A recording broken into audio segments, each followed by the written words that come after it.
आप देख रहे हैं आकलन न्यूज टीवी। नमस्कार। दिल्ली में चुनावों की तारीख नजदीक आ रही है, वहीं माहौल और भी ज्यादा गर्म होता जा रहा है। अलग अलग पार्टी वोट बैंक और अपनी जीत के लिए तरह तरह की जनसभाएं कर रही है।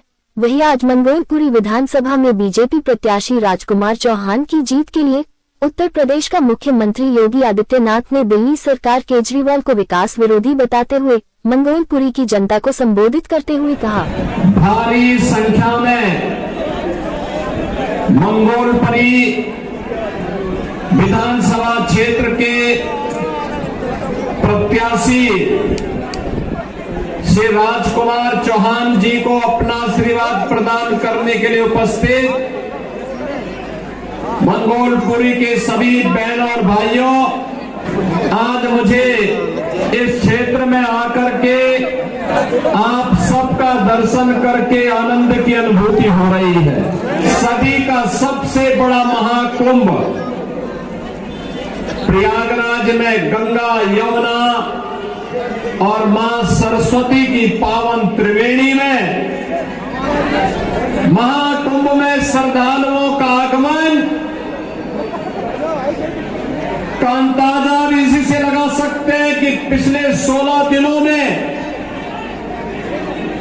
अब तक लगभग 18 करोड़ श्रद्धालु त्रिवेणी के संगम में पावन स्नान करके अपने जन्म और जीवन दोनों को धन्य किए हैं। 2025 का जनवरी माह भव्य और दिव्य महाकुंभ के लिए और 2024 का जनवरी माह एक भव्य और नव्य अयोध्या के लिए जानी जाती है। याद करिए, अयोध्या में 500 वर्षों तक इंतजार करना पड़ा, लेकिन जब उत्तर प्रदेश में डबल इंजन की भाजपा की सरकार आई तो अयोध्या में 500 वर्षों का बैरियर समाप्त हुआ। भगवान श्री राम के भव्य मंदिर का मार्ग प्रशस्त हुआ और अंततः 22 जनवरी 2024 को प्रधानमंत्री मोदी जी के नेतृत्व में उनके कर कमलों से अयोध्या में रामलला की मूर्ति की प्राण प्रतिष्ठा का कार्यक्रम संपन्न हुआ। लेकिन बहनों और भाइयों, एक तरफ भारत आगे बढ़ रहा है, भारत की विकास की दर दुनिया के अंदर सर्वाधिक है, विरासत का सम्मान करते हुए भारत नित्य प्रतिमान को स्थापित कर रहा है। दूसरी तरफ दिल्ली के अंदर यहां पर जो राज्य सरकार पिछले 10-11 वर्षों से चल रही है, यह अराजकता का एक पर्याय बनकर के रह गई है। जिस सरकार पर और जिस पार्टी पर भ्रष्टाचार का मुकदमा दर्ज हो रखा है, न केवल इनके नेता बल्कि आम आदमी पार्टी स्वयं भी आज के दिन पर भ्रष्टाचार के अपराधी बनकर के कटघरे में खड़ी हुई है। किस नैतिकता से जनता जनार्दन के पास जाकर के वोट मांग रहे हैं। 2013 में जब श्री अन्ना हजारे जी के नेतृत्व में दिल्ली के अंदर जन लोकपाल के लिए लंबा आंदोलन चल रहा था, जन लोकपाल, लेकिन दिल्ली के अंदर आम आदमी पार्टी की सरकार बनी। जन लोकपाल के मुद्दे को इन्होंने एक तरफ फेंक दिया। जब मुझे मंगोलपुरी की सभा में भाग लेने के लिए आना था, गाजियाबाद से मैं बाई रोड आपके पास आया हूं। सड़कें कितनी खराब है, अंदाजा लगाना स्वयं कठिन है। आप स्वयं इसका अंदाजा लगा सकते हैं, क्योंकि रोज भुक्तभोगी होते हैं, रोज गिरते हैं, रोज ठोकरें खाते हैं। अंदाजा लगा सकते हैं क्या ये दिल्ली के अंदर की सड़कें होनी चाहिए थी क्या? सीवर सड़कों पे बह रहा है। पेयजल के लिए आपको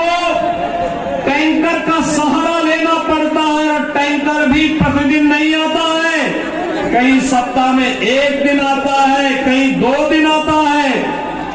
जब मैं गाजियाबाद से दिल्ली की ओर आ रहा था, यमुना जी जो कभी भारत की पौराणिक नदी के रूप में हम सबकी आस्था की प्रतीक थी, वहां से बदबू आ रही थी, सीवर जैसी बदबू आ रही थी इस पावन यमुना नदी से। आम आदमी पार्टी सरकार के पाप की भुक्तभोगी हमारे मथुरा, वृंदावन, आगरा वासियों को भी और वहां आने वाले श्रद्धालुओं को भी होना पड़ रहा है। लेकिन आम आदमी पार्टी ने जो नारकीय स्थिति दिल्ली के अंदर पिछले 10 वर्षों के अंदर बनाया है, आज उसका भुक्तभोगी हम सबको होना पड़ रहा है। और इसीलिए आज मैं आपसे कहने के लिए आया हूं, इस नरक से उभरने का एक ही रास्ता है, और वह रास्ता जाता है डबल इंजन की भारतीय जनता पार्टी की मोदी जी के नेतृत्व में केंद्र की सरकार की तर्ज पर दिल्ली के अंदर भी भारतीय जनता पार्टी की सरकार बने। इसके लिए मैं भी मंगोलपुरी वासियों से अपील करने के लिए आया हूं। लेकिन बुनियादी सुविधाओं से आम आदमी पार्टी ने आपको वंचित करके रखा हुआ है। आम आदमी पार्टी की सरकार ने आपको वंचित करके रखा हुआ है। न बिजली सही मिलती है, न शुद्ध पेयजल की व्यवस्था है, न सीवर की व्यवस्था है, न अच्छे स्वास्थ्य केंद्र की व्यवस्था है, न अच्छे शिक्षा के केंद्रों की व्यवस्था है, और नहीं कोई रोजगार की सही व्यवस्था ही आम आदमी पार्टी दे पाई है। इसने तो बंदर बांट करके रखा हुआ है। हर एक कार्य में डकैती पड़ती है। मैं एक उदाहरण आपको देना चाहता हूं। इसने यहां के नागरिकों के हकों पर डकैती डाली है।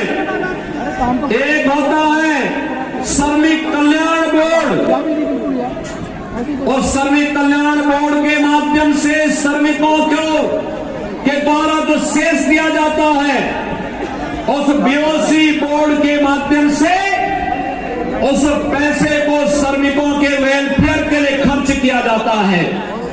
आम आदमी पार्टी ने यहां के व्यापारियों को, यहां के नागरिकों का तो शोषण किया ही, उन गरीब श्रमिकों का भी शोषण किया है।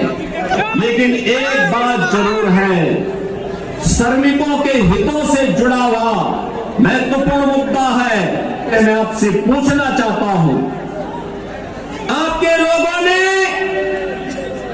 आपकी पार्टी ने, आपके नेताओं ने बीओसी बोर्ड के श्रमिकों के सेस के पैसे का दुरुपयोग करके बंदर बांट किया है। और मैं कहना चाहूंगा, जो सैकड़ों करोड़ का बंदर बांट हुआ है, अगर श्रमिकों के हितों में लगा होता तो यहां का श्रमिक और उसका परिवार बदहाल नहीं होता। मैं तो आपसे कहना चाहूंगा, एक बार आइए उत्तर प्रदेश में अटल आवासीय विद्यालयों को देखे। श्रमिकों के बच्चे भी देश के अंदर वर्ल्ड क्लास इंफ्रास्ट्रक्चर के आधुनिक शिक्षा के केंद्रों में अध्ययन कर सकते हैं। उनकी लॉजिंग फूडिंग की व्यवस्था उत्तम हो सकती है।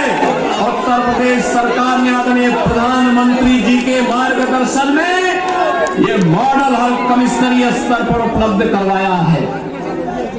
अगर आप भी दिल्ली के अंदर करेंगे तो दिल्ली के लाखों श्रमिक इसका लाभ उठाएंगे। 22 जनवरी के बारे में कहा था कि 22 जनवरी को हमारी सरकार, मेरे पूरे मंत्रिमंडल के सहयोगी प्रयागराज की त्रिवेणी में जाकर के मां गंगा, यमुना और सरस्वती की त्रिवेणी के संगम में डुबकी लगा करके पुण्य के भागीदार बने। हमने आचमन भी किया, स्नान भी किया। लेकिन अगर आप में नैतिक साहस होता तो आप भी इस दौरान यमुना जी में अपने मंत्रियों को लेकर के जाते, डुबकी लगाते, मैं भी मानता कि आपने मां यमुना के लिए कुछ किया है। दिल्ली के अंदर बुनियादी सुविधाओं का मुद्दा और दूसरी तरफ आम आदमी पार्टी ने देश की सुरक्षा में भी सेंध लगाने के किसी भी प्रकार के षड्यंत्र से हमेशा अपना जुड़ाव रखा है। आपने देखा होगा इन्होंने आधार बनाने की मशीन अपने नेताओं को वितरित कर दी, अपने विधायकों को वितरित कर दी और उसके माध्यम से उन्होंने बांग्लादेशी घुसपैठियों को, रोहिंग्याओं को भी आधार कार्ड बनाने का पाप किया है। और यहां पर दिल्ली के अंदर ओखला में औद्योगिक निवेश की बजाय यहां पर उन्होंने उन लोगों को, बांग्लादेशी घुसपैठियों को बसा करके दिल्ली के हकों पर कुठाराघात करने का पाप भी किया है।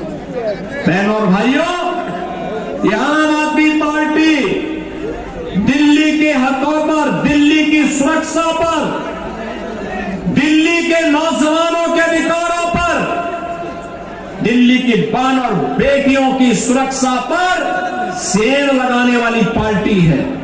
इस पार्टी को कभी बर्दाश्त नहीं किया जाना चाहिए। ये भ्रष्टाचार की जननी है, अराजकता का कारण है, अव्यवस्था का कारण बनने वाली पार्टी है। और इसलिए मेरी आप सबसे अपील है, भारतीय जनता पार्टी ने आज आपको एक घोषणा पत्र दिया है दिल्ली के लिए, न केवल राष्ट्रीय राजधानी होने के नाते बल्कि दिल्ली के नौजवानों के लिए, दिल्ली के व्यापारियों के लिए, दिल्ली के श्रमिकों के लिए, दिल्ली की बहन और बेटियों के लिए अत्यंत महत्वपूर्ण है। और राष्ट्रीय राजधानी होने का गौरव दिल्ली के प्रत्येक क्षेत्र के नागरिकों को उपलब्ध करवाने का एक अवसर भी है। और डबल इंजन की सरकार ऐसा कार्य करती है, एक और भगवान राम का भव्य मंदिर का निर्माण करती है, तो दूसरी ओर अयोध्या के इंटरनेशनल एयरपोर्ट का नामकरण महर्षि वाल्मीकि के नाम से भी करती है। का पावन श्रृंगवेरपुर में भगवान राम और निषाद राज की 56 फुट ऊंची प्रतिमा को एक भव्य कॉरिडोर के माध्यम से जनता जनार्दन के लिए उपलब्ध करवाने का कार्य करती है। कि उत्तर प्रदेश आज एक्सप्रेसवे में नंबर 1 है, रेलवे के नेटवर्क में नंबर 1 है, सबसे अधिक मेट्रो का संचालन करने वाले सिटी उत्तर प्रदेश के अंदर है, सबसे अधिक हाईवे का नेटवर्क और सबसे अधिक रेलवे का नेटवर्क भी आज उत्तर प्रदेश के पास है, क्योंकि उत्तर प्रदेश में डबल इंजन की भाजपा की सरकार है। और डबल इंजन की इसी सरकार को आगे बढ़ाने के लिए आज दिल्ली वासियों से मैं अपील करने के लिए आया हूं, अगर आपको इंफ्रास्ट्रक्चर देखना है, थोड़ा दूर नहीं, आज दिल्ली से सटे हुए गौतम बुद्ध नगर जनपद और गाजियाबाद के इंफ्रास्ट्रक्चर और दिल्ली के अंदर आम आदमी पार्टी के द्वारा 10 वर्ष के अंदर जिस प्रकार की अराजकता और अव्यवस्था दिल्ली के अंदर फैलाई गई है, इसकी और उसी का परिणाम है कि दिल्ली के अंदर से लोग अब बसने के लिए नोएडा और गाजियाबाद की तरफ भाग रहे हैं। ये चुनाव में तमाम प्रकार के झूठे नारे देंगे। आम आदमी पार्टी के इन झूठे नारों और वायदों में जाने की आवश्यकता नहीं। जो व्यक्ति अपने गुरु अन्ना हजारे जी को धोखा दे सकता हो, जिस व्यक्ति के कैबिनेट के ज्यादातर लोग जेलों की सलाखों के अंदर बंद हो चुके हो, जो पार्टी स्वयं अपराध के और भ्रष्टाचार के दलदल में धंसी हुई हो, उन पर विश्वास करने की आवश्यकता नहीं। ये आम आदमी पार्टी विकास विरोधी है, नौजवान विरोधी है, दलित और गरीब विरोधी है, उन्हें सुविधाओं से वंचित करने वाली पार्टी है। यह अखंड भ्रष्टाचार में डूबी है, यह आपकी आस्था के साथ खिलवाड़ करने वाली पार्टी है। और इसीलिए मेरी आप सबसे अपील है कि भारतीय जनता पार्टी ने अपने एक अनुभवी और सुयोग्य प्रत्याशी को मंगोलपुरी में आपके बीच में उतार करके आपसे फिर से अपील करने के लिए भेजा है। श्री राजकुमार चौहान जी को भारतीय जनता पार्टी ने अपना प्रत्याशी बना करके आपके बीच उतारा है। भारतीय जनता पार्टी विरासत और विकास की राजनीति का, सुरक्षा और समृद्धि के इस अभियान का हिस्सा मंगोलपुरी को भी बनाना चाहती है।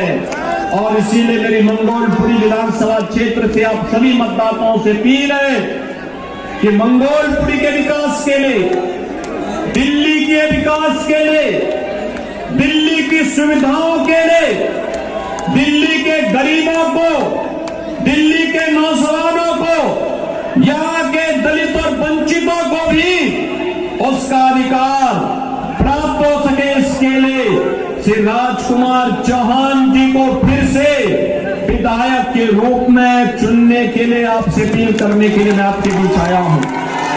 आपका आशीर्वाद राजकुमार चौहान जी को प्राप्त होगा। जहां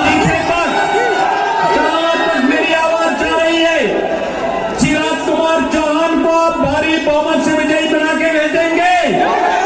आम आदमी पार्टी की जमानत को जब्त करेंगे, जब्त करेंगे।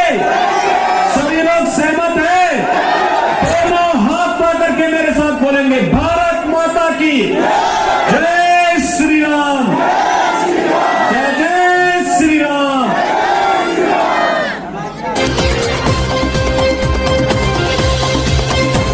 आप देख रहे थे जोगेंद्र डोगरा के साथ आकलन न्यूज टीवी। आप देख रहे थे जोगेंद्र डोगरा के साथ आकलन न्यूज टीवी।